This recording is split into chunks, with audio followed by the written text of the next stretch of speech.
Marvel Studios just admitted they've been lying to us for a month straight, and honestly, it's kind of brilliant. The Russo brothers dropped a bomb this morning that changes everything we thought we knew about those Avengers Doomsday teasers. Turns out, what we've been watching for the past 4 weeks aren't actually teasers or trailers at all. They're something else entirely, and hidden inside them might be the biggest secret Marvel's kept so far: Dr. Doom himself. I'm talking about footage where he's literally been edited out, digitally removed from scenes where he absolutely should be present based on what we know about the story. The framing looks off, the composition feels wrong, and once you see it, you can't unsee it. The Russos posted something cryptic on Instagram this morning before deleting it hours later, and it sent the entire fandom into detective mode. The caption reads, "What you've been watching for the last 4 weeks are not teasers or trailers. They are stories. They are clues. Pay attention.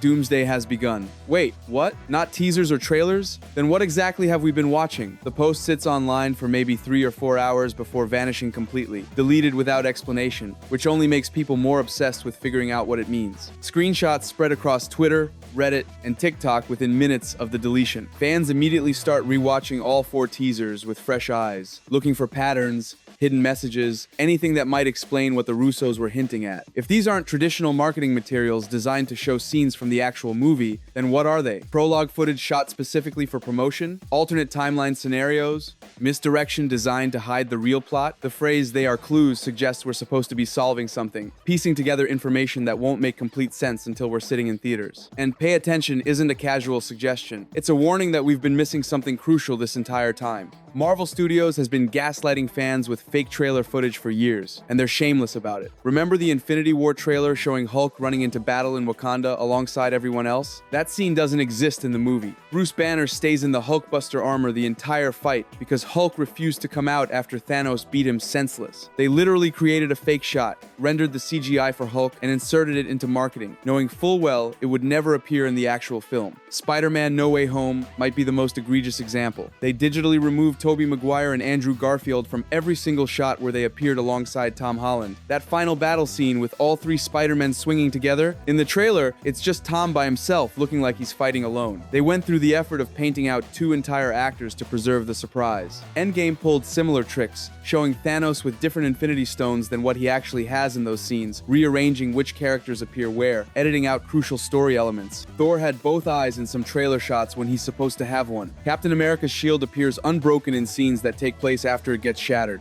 Marvel doesn't just withhold information in their marketing, they actively lie, creating false impressions about what's going to happen. So the idea that they digitally removed Dr. Doom from teaser footage to hide his presence, that's not speculation, that's standard operating procedure. There's a specific shot in the Wakanda teaser that just feels wrong from a filmmaking perspective. Shuri is walking through the desert, the camera following her from behind and slightly to the side, and she's clearly moving towards something in the distance. But here's the problem: the framing is bizarre. There's this massive empty space on the right side of the frame that serves no compositional purpose. Any competent cinematographer knows you don't leave that much dead space unless there's a reason for it, unless something or someone is supposed to occupy that area. The shot feels unbalanced, incomplete, like you're watching a scene with a missing puzzle piece. Fans started zooming in on that empty space immediately after the Russos' cryptic post, and some people swear they can see blur artifacts, slight distortions in the background that suggest digital manipulation. Now, could this just be an awkwardly framed shot? Sure, technically possible, but the Russo brothers didn't direct Winter Soldier, Civil War, Infinity War, and Endgame by accident. They understand visual storytelling at an elite level. They don't frame shots poorly unless it's intentional misdirection. That empty space is screaming for someone to be standing there, someone important enough that Marvel decided audiences can't see them yet.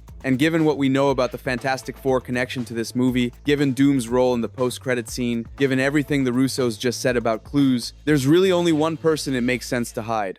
I'm getting real sick of your games, Victor. Silence. Your impatience does not concern me.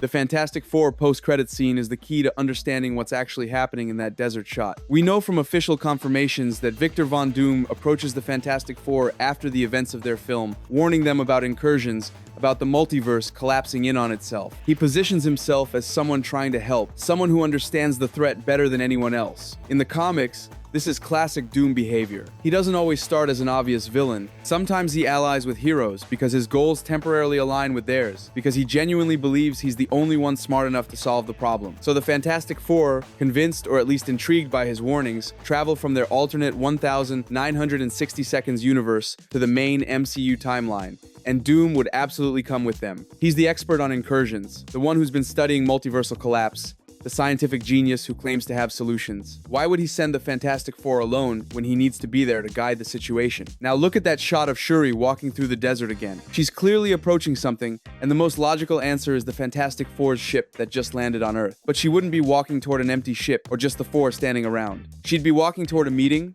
a first contact scenario, and Doom would be front and center in that conversation as the one who brought them there. Let's walk through how this all connects chronologically. The Fantastic Four movie takes place in an alternate universe stuck in the 1960 seconds, a retro-futuristic world that exists separately from the main MCU timeline. At some point during or after their film, Victor Von Doom discovers the incursion crisis threatening all realities. He approaches Reed Richards and the team with evidence, with calculations, with proof that their universe and countless others are on a collision course toward annihilation. Whether Doom's motives are genuine or manipulative, at this stage doesn't even matter. What matters is that he convinces them the threat is real and that they need to act. The Fantastic Four, being heroes, agree to travel to Earth 616, the main MCU reality, because that's where the focal point of the crisis seems to be concentrated. Doom travels with them because he's the one who understands the science behind incursions, the one who's been researching multiversal mechanics while everyone else was dealing with localized threats. They arrive on Earth, their ship touching down in what appears to be a desert location based on the teaser footage. Wakanda,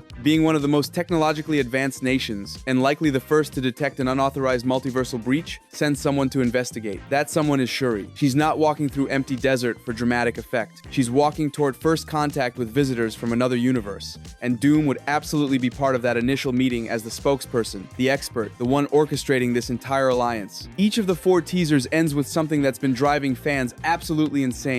Cryptic sequences of letters, numbers, and symbols that flash on screen for barely a second. The Steve Rogers teaser had them. The Thor teaser had them. The X-Men teaser with Cyclops continued the pattern. And the Wakanda teaser added more to the collection. At first, people thought they were random Easter eggs, maybe coordinates or dates hidden in code. But fans started compiling them, laying them all out side by side, looking for connections. Some theorists believe they're timestamps from Endgame, specific moments in that film that correspond to important multiversal events or branching timelines. Others think they're geographical coordinates pointing to locations that will be significant in Doomsday. A few dedicated Reddit users are convinced they're multiversal designations, markers for different realities that will collide during the incursion. The numbers don't match up with any obvious pattern at first glance, but that's the point. The Russos said these are clues, not answers. We're not supposed to understand them yet. They're breadcrumbs leading somewhere, pieces of a puzzle that won't make sense until we have all of them. And if these teasers really aren't traditional marketing footage, if they're specially constructed stories designed to hide information while simultaneously revealing it, then every frame, every symbol, every seemingly empty space in the composition is intentional. Nothing is accidental when the Russo brothers tell you to pay attention. What if none of these teasers are actually in the movie at all? Think about it. The Russos explicitly said these are not teasers or trailers, which is a bizarre thing to clarify unless there's a fundamental difference between what we're watching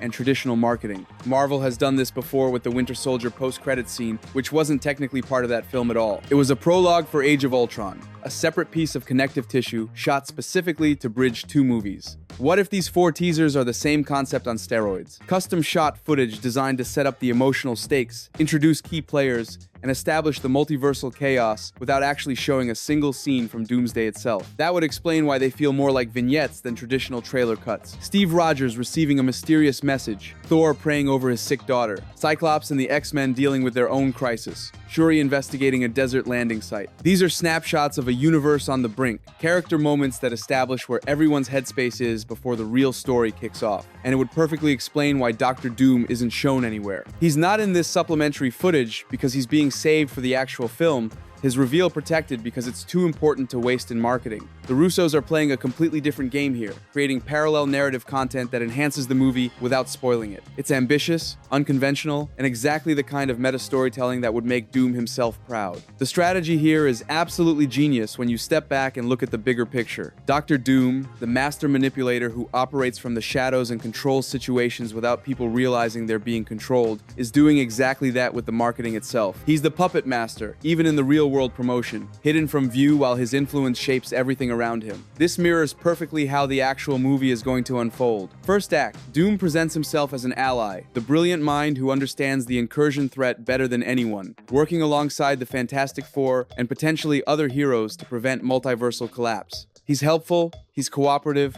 he shares information freely because he needs the heroes to trust him. Second act, cracks start forming. Small inconsistencies in his story. Moments where his actions don't quite match his stated intentions. Heroes beginning to suspect something's wrong but not having proof yet. Third act, the full betrayal. The revelation that Doom wasn't trying to stop the incursions. He was engineering them, manipulating events so that he could position himself as the only solution, the only one capable of ruling whatever remains after the multiverse tears itself apart. Hiding him completely from the marketing, or digitally removing him from scenes where he should logically appear, builds the same tension. We know he's there, we know he's important, but we can't see him yet. The absence creates anticipation in a way that showing him outright never could.